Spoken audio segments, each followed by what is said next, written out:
who are under pressure also to contribute thousands of more troops to the land of Islam and Muslims, Afghanistan.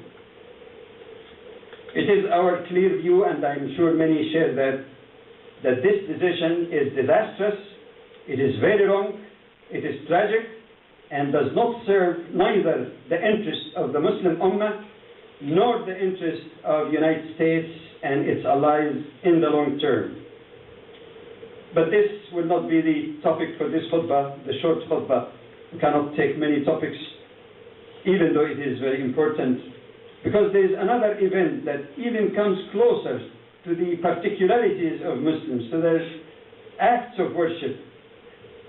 That was the vote that was taken in Switzerland, where 57.5% of the population of eligible voters voted to ban the building of minarets, ma'adin, in the mosques in Switzerland.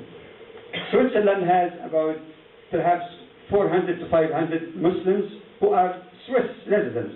They're Swiss citizens. And they have close to 200 masjids, as the media estimates. Only 4 of them have minarets. That makes it rather interesting. What's the fuss is all about? The issue for us is not simply the issue of a minaret on top of a masjid. After all, the masjid of the Prophet ﷺ did not have a minaret, did not have a dome, didn't have even carpets, fancy carpets like we have today. However, it was a place from which graduated a large number of pious people who changed this world. People in their quality and numbers are not to be found in any other ummah or community before Islam or before that period and afterwards. It's very difficult to find parallels in the history of civilizations.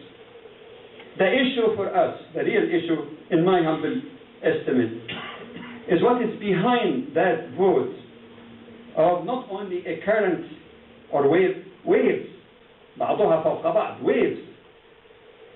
wave of the fear of Islam, the wave of hating Islam and Muslims, the wave of false pride over the rest of the creation of Allah, the wave of disrespect and disregard of the rights of others, not only their religious sentiments, but also even their civil and constitutional rights.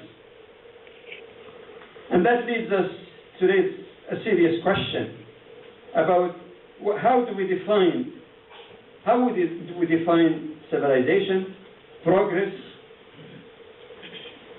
Now, a lot of people tend to think that everything that's old is worn out, it's unnecessary. Everything that's new is to be desirable.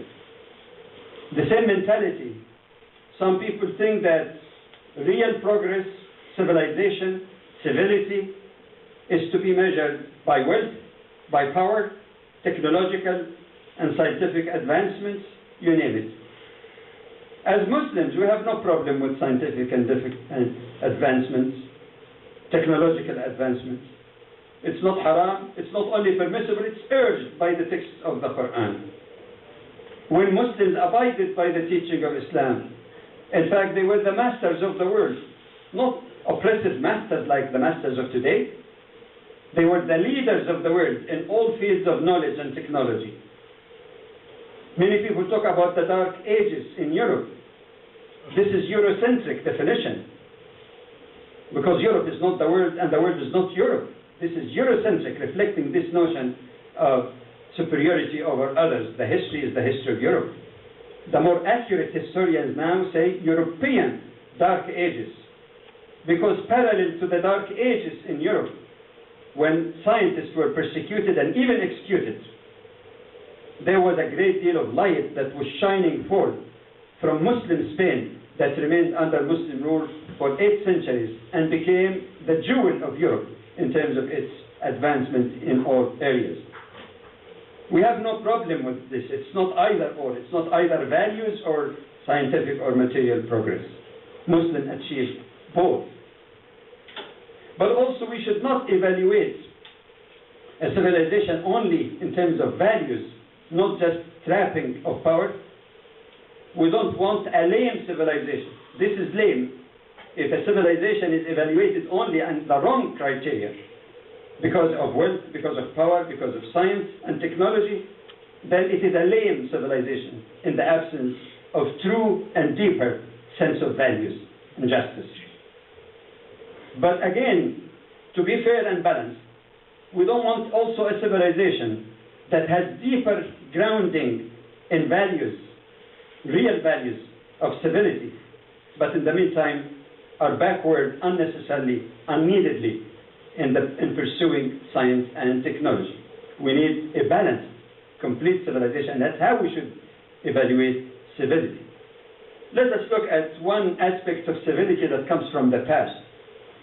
And you can judge which one meets the definition, the sensible definition of true, balanced civilization that does not disregard values for the sake of progress or power. When the great, just Amir al-Mu'mineen, leader, commander of believers, Umar, the Farouk of the Ummah, a person that Allah has given him so much power on earth, how did he use that power? When he entered into Jerusalem, may Allah Ta'ala liberate Jerusalem from the occupation of the occupiers and those who are playing havoc with all that is holy and sacred, especially the Aqsa Masjid. Umar meets with the chief clergy of the Christians in the church of Qiyamah, or sepulchre, as they call it, the Christians. And when the time for prayer, for his prayer, Umar comes, he asks permission from his host to go out. Say, why you want to go out? I want to do my prayer. And the gracious host, who saw the justice and kindness of Umar and the Muslim army in general, who did not go around pillaging like the more civilized are doing now in many countries. When he saw that, he showed courtesy to him also. He said, you're welcome to pray in that church, if you like. And Umar refuses. Why did he refuse? It's not like some people think that he did that because it is haram to pray in a church. It's haram to pray in the direction of a cross or something. If need arises, and many scholars said that, and you get a place where there is no icons, if there is a necessity for that, you can pray.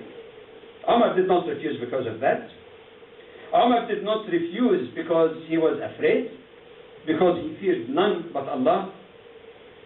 He did not say that because he was in a weak position. Allah has established him firmly on earth. He did not do that as a political correctness act for fear of economic boycott, like what happened in Denmark or others. It's not just being nicely or politically correct. He didn't do that. He didn't need it. We know his personality.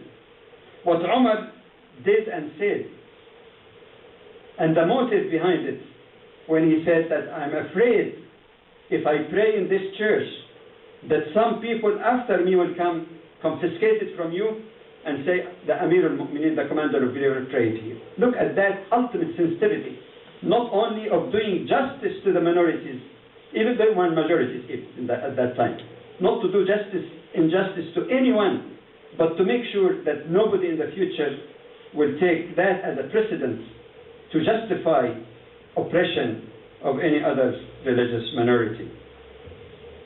Umar radiallahu anhu, in that case, if we have the proper criteria of judging what makes the person civil, advanced, progress, the criteria of values, the values of justice, mercy,